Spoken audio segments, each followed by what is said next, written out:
Welcome to In Real Time, where we as Heights Church are inviting you in for real conversations about leading people, organizations, and change in the new normal. We're hoping that our real discussions about our church's journey will help you as you reimagine and rebuild yours.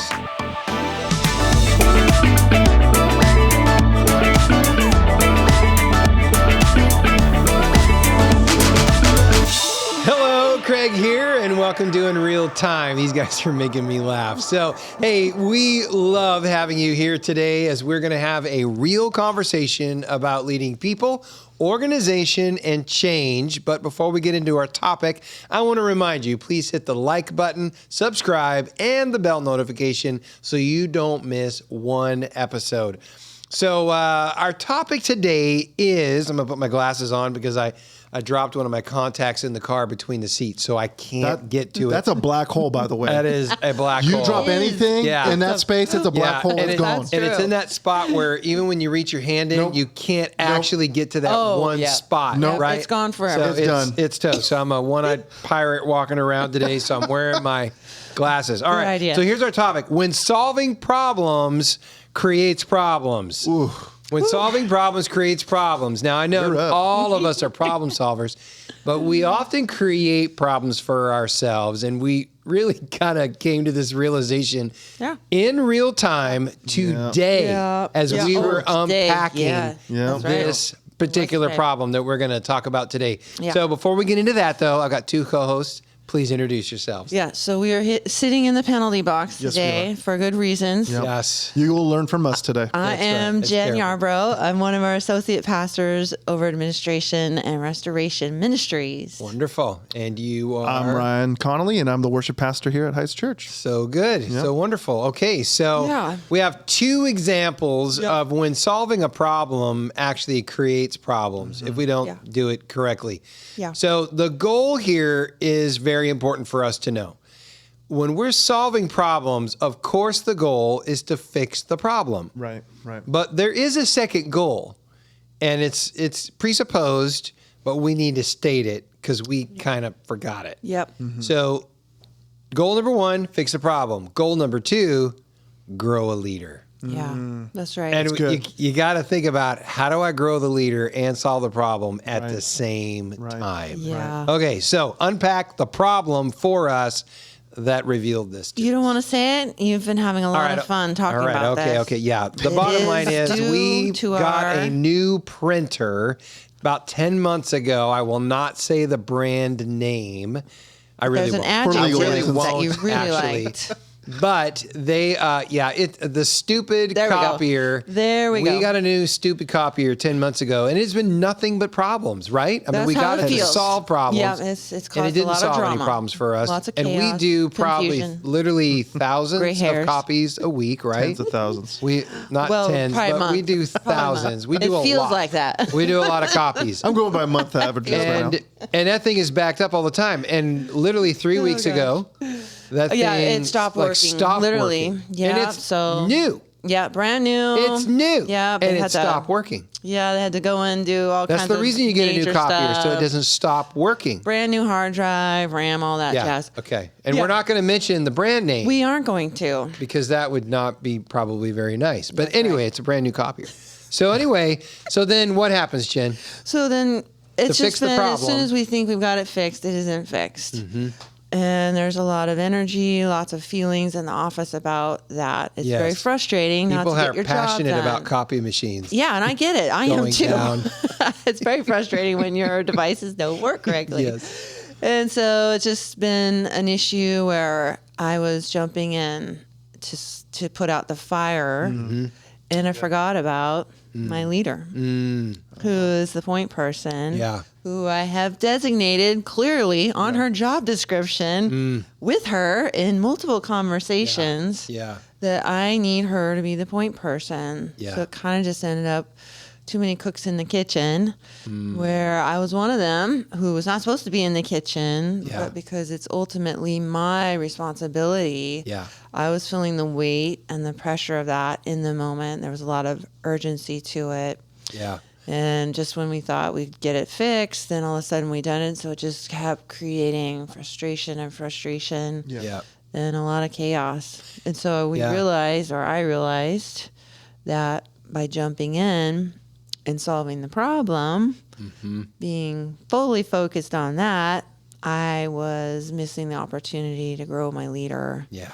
But I was also creating more chaos and confusion and frustration. Yeah. Because it was drawing things out. Yeah. And creating places where other people weren't in the loop who needed to be in the loop, mainly my point person to handle it.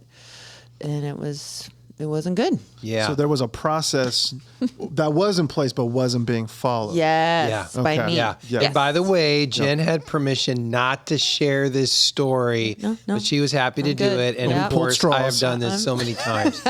What? I said we pulled straws. We did. We pulled straws. And I'm yeah, suffering for she Jesus, lost. but 'Cause we my all have identity stories. is secure. Yeah. And how much Jesus loves me. So Yeah. That's I'm right. good. I'm So good. you had a singular person responsible for this, but there Yes. were actually 4 people who wound up getting We're involved in helping. it. And Yeah. here's the other thing. We got good people who intentions. want to That's serve right. Good and help one intentions. another. And so That's they right. jump in. Yeah. But in the end, Yeah. we're not letting the person responsible Yeah. actually be responsible to solve the right. problem. Yeah. Right. And so we created a problem Yeah. while we were fixing the problem. And here's the issue. I've been dealing with this all my ministry life. I see people do this constantly. This is not a church thing. This is a leadership thing. Yeah. Yeah. And this is why teams don't get developed, because leaders so true. I continue to just jump in and fix it. It's easy. I know what to do. Oh, I've seen this 10 times. Yeah. I know here's what you do. Flip this switch. Instead of helping develop the leader and say, hey, why don't you flip that switch? I think it might help. Now they know how to do Right. it. Exactly. Yeah. It's that simple. Yeah. Yeah, and so because of that, we created a problem while fixing a problem. We hope. At Yeah. least we fixed the latest problem on our stupid copy machine. I'm hoping and praying. Yeah. So, Ryan, you also had a quick story here about when a problem addressed itself, you were trying to fix it, but you created another problem. Well- and then we want to dive into how do we do this correctly? Exactly. Yeah. Well, mine's a little different. There wasn't necessarily a fire. You and I, when it comes to worship and worship leading on stage, Craig, you and I, we both share the same kind of expectations. Like, this leader has to lead. Yeah. It's more than just karaoke on Sunday, right? That's right. There are things that we look for in leaders to lead our people. Do they have the leadership? Do they have the anointing? Yeah. And for me, still being pretty new here, I haven't been here All for that over. long. Yeah, I haven't Yeah. been here for the last 6 years, so Yeah, you've I'm been here still too. learning. I'm still learning what my team is able to do, what their where their capacity is at. So I was in a habit of, again, because you and I, we both want to see leadership on stage. I was in the habit of circumventing my leaders from being given the opportunity to lead on stage. Okay. If that makes sense. Yeah. So, let's say to paint a picture for those who are listening, basically, if one of my leaders is leading a song, we have expectations. How do you start? If you have anything to say, come ready, come prepared. Don't just necessarily go off the cuff, even though we do. Yeah. We do that sometimes, just when we be led by the Spirit, but also know how to transfer the song over or transfer the leadership on stage. Yeah. So before we had a thing in place, I always jumped in at the end of every song because I felt like I had to show the example of what it looked like to do something like that. Oh, yeah. So as time went on, I had one particular leader who noticed, okay, every time I lead a song, Ryan, stop. I'm not done jumping in, yet. dude. I'm not done yet. So I would make the call on stage and be like, okay, we're on to the next thing, or I'm going to say something, or I'm going to sing something. And it just kept building up and building up and building up till finally this person sat me down and said, Ryan, stop it. And I was like, oh, I was really, honestly, two things. I was happy they sat me down and said, you don't need to do that anymore. I got this. Yeah. And I think for me as a leader, I could have taken that very wrongly. Like, I could have been like, oh, how dare you kind of a thing. But no, it just showed again that they got the vision. Yeah. They That's good. understood They're what ready to do it. They were ready to leading. do it. Yes. Yes, they were ready to lead. So I was like, you know what? I'm glad you see it. I'm glad you sat me down to talk to me about your frustrations. And no, it hasn't been a problem since. Yeah. And so for me, you know, I was again circumventing a process that was already in place. Yeah. But because, you know, I again, as a leader, we're naturally, I'm a 1 on the Enneagram. I like to take control. I like things a certain way. You know, I like to see things done a certain way. But I was having to humble myself in that moment and be like, all right, you see the vision, you see what we're after here. Now you take it. trust And so you. the expectation is, all right, it's now your turn to fail. Yeah, you know? no, yeah, Like, yeah. go grow, go spread your wings, do what you got to do. But So you were yeah, fixing the problem, but you were creating another I was problem. creating another problem. Yeah. I thought I was helping. Yeah. I wasn't. No. I was creating animosity. I was creating up frustration. And it wasn't just this one particular person. It was actually multiple people that came up to me and said, hey, like, if you want me to lead, I understand what you want. I can do this. But I think as a leader, we need to sometimes hear that as well, right? We do. Yeah. yeah. No, I love it. So fixing the problem, but not growing a leader. Yeah. But what I love is that your team knew that you were humble enough, both of you showed great humility in these situations, that your team could come talk with you. Because I know that's the kind of team environment and culture we've created. Exactly. So it allows for that. They knew it was safe for to be able to come and to have that real conversation. Grateful, yeah. And to say, hey, wait a minute, you throwing me the ball. I can catch this. Exactly. Trust me. Exactly. Or at least, throw me the ball for crying out loud. Yes. I'm open. Right. Yes. So that's good. That's good. I love it. So when we're talking about this whole issue of solving problems, that's really important. And we do understand there are times when we, as the ultimate lead, need to step in. So it got us talking about the nuances of this whole process. And I know that over the years, I have justified stepping in because I just thought, well, it was urgent. Yeah. Right? Exactly. But exactly. there, it doesn't have to be one way or another. That's right. It can be other things. And if we're going to have two goals, which is fix the problem and grow a leader, Right. there necessarily has to be some nuances here. So first of all, let's ask the question, when do we step in to a situation, and when someone else has the responsibility that's on our team, like in this situation, we had a person who was already a point on the copier. When do we step in? That's an important question. But then when we step in, what do we step in and do? What do we step in and do? So when is it okay to step in to a situation like the copy machine? I mean, it's a great question. I'm struggling to even really land on that because I think sometimes it's a fluid sort of thing. It's not 100% clear. Right. But I would say for sure, I think I, at my level, need to step in when there is a sense of high urgency. Even if I just need to insert myself into the situation to support my lead who is over that. Yeah, that's good. And so you Support them. Yeah. So I'm not stepping in to take over, which is what I was doing last week. Yeah. Now I'm stepping in to say, okay, I'm here to support you. This is a highly urgent situation. And you'd given the idea was a great way to just put a time limit on how long we're going to sit with this and how long we're going to work to resolve it. Yeah. Where I'm pulling back and saying, okay, let's see where we're at in an hour or 2 hours. You make the phone calls that need to be made, whether it's to this tech or that tech, to try to get it solved. But then I know there's a deadline to how long this is going to be hanging there. Yeah. And I can get answer from that person in a timely matter when it's that urgent. Right.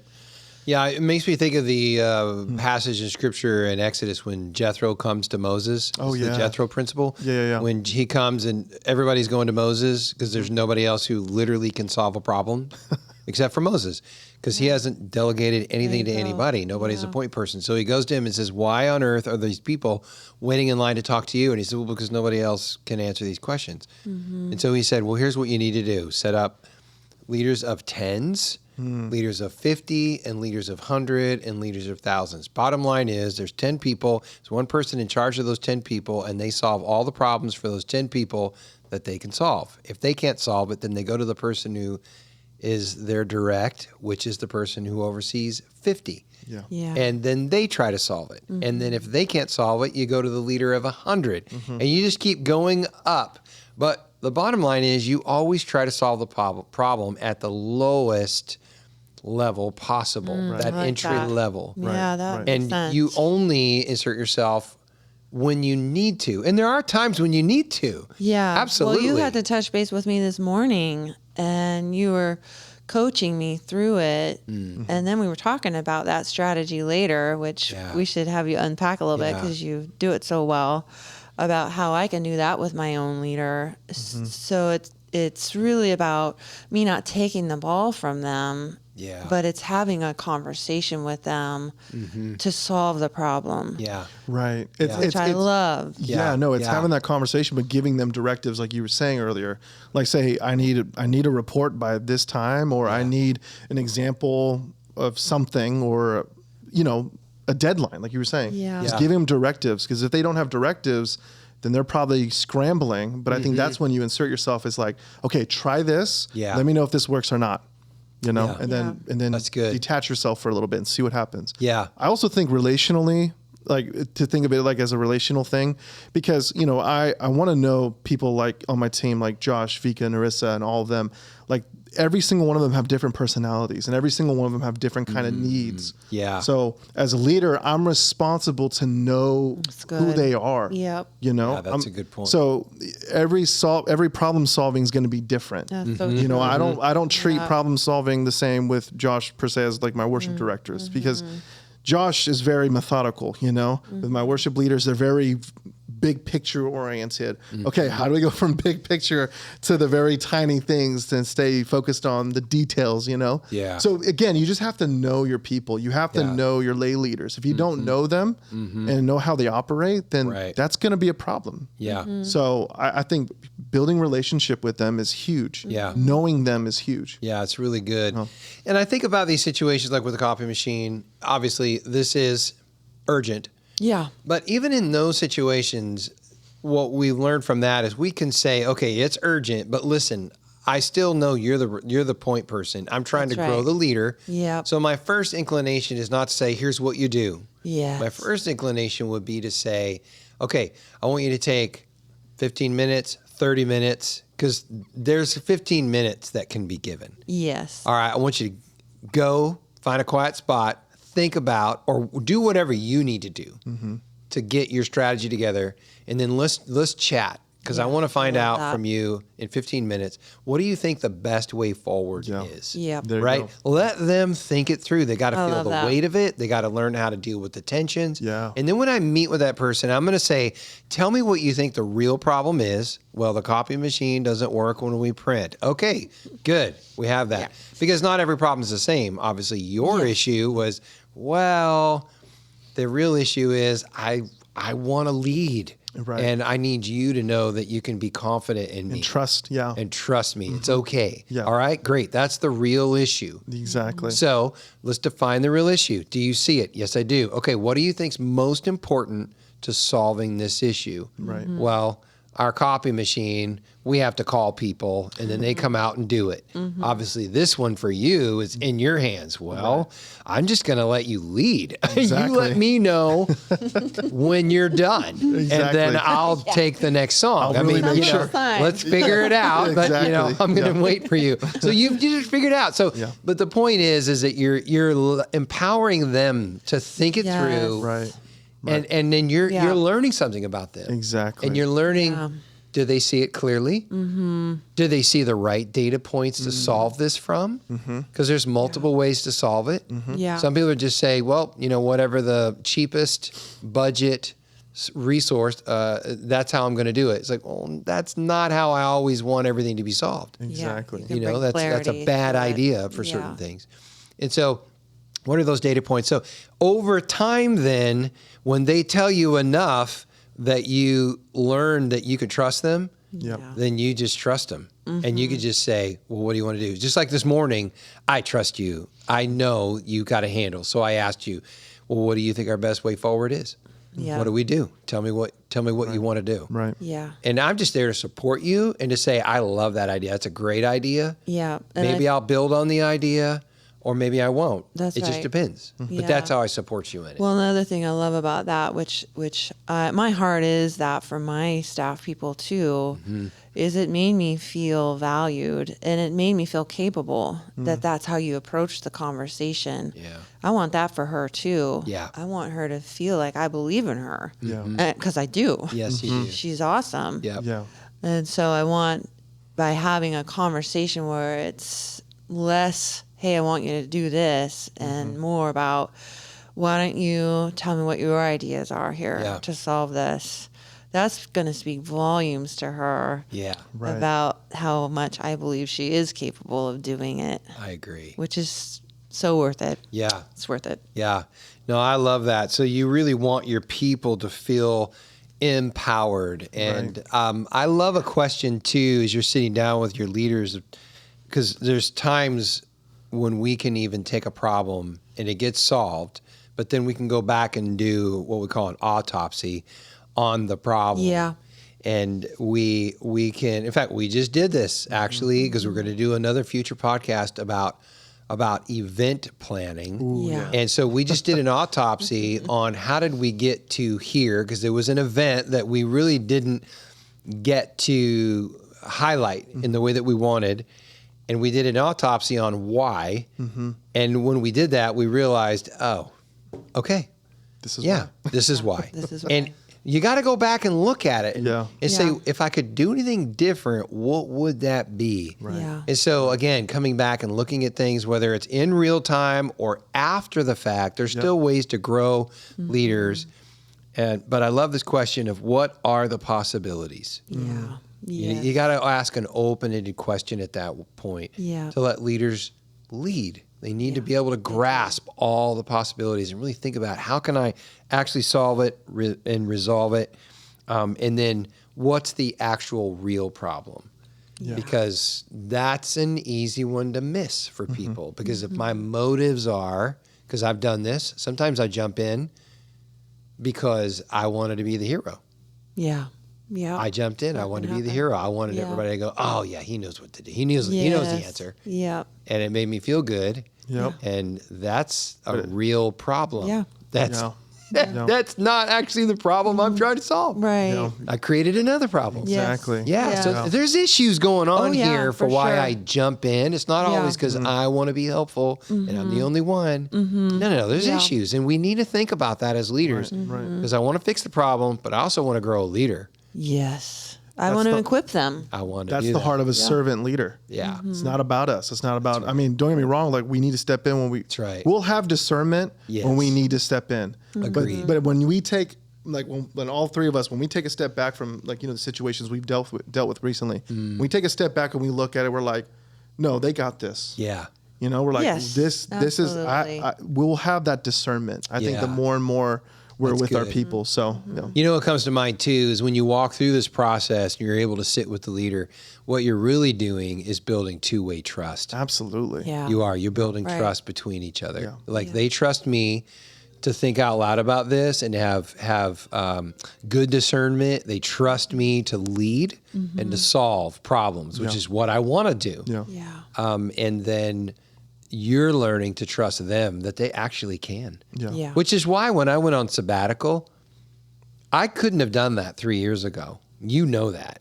I could have 3 years ago because I had Cheryl here. Yeah. I knew that she was leading. I could have done that. But the management team at that point had never led all together Yeah. at the same time without Cheryl there. Right.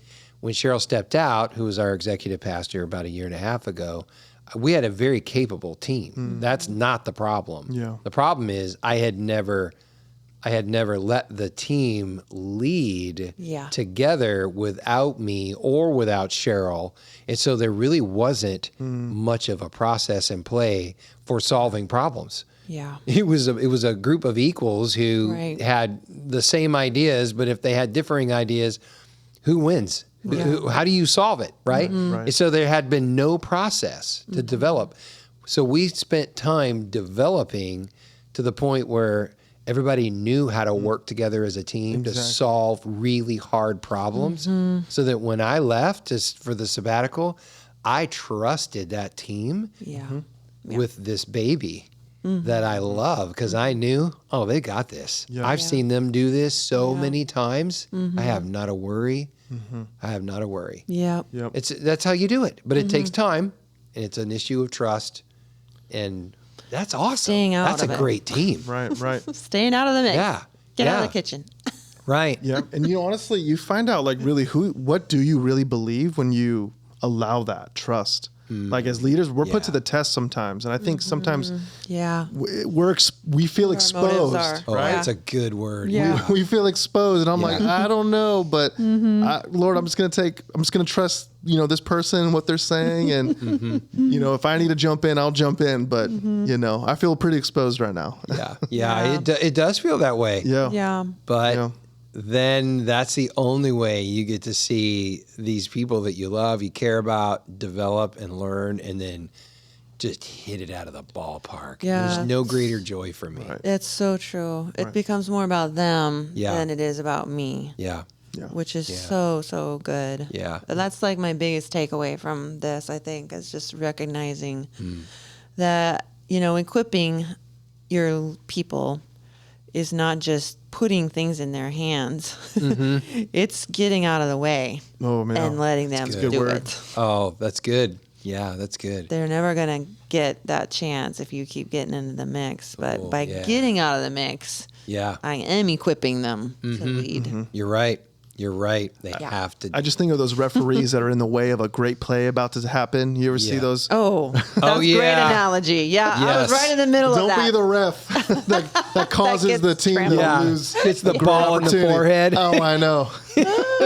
That's so good. You know what? I think that was a great word. I think that might be where we're going to wrap this one up. Yep. So here's our challenge is that for us and all leaders, listen, when you're fixing a problem, please know that you have two goals. Fix the problem and grow a leader. It's good. So when you're solving problems, don't create another one, which is distrust. And more chaos. And more chaos. Absolutely. Stay humble. Stay humble. Stay humble. That's really good. Thanks, guys, for having a real conversation with me today about leading people, organization, and change. And I know you liked this podcast, so hit the like, subscribe, and the bell notification so you don't miss one episode. And please tell 10 friends about this helpful information because it could help them as well as we tell our real stories here at Heights Church. We'll see you next time in real time.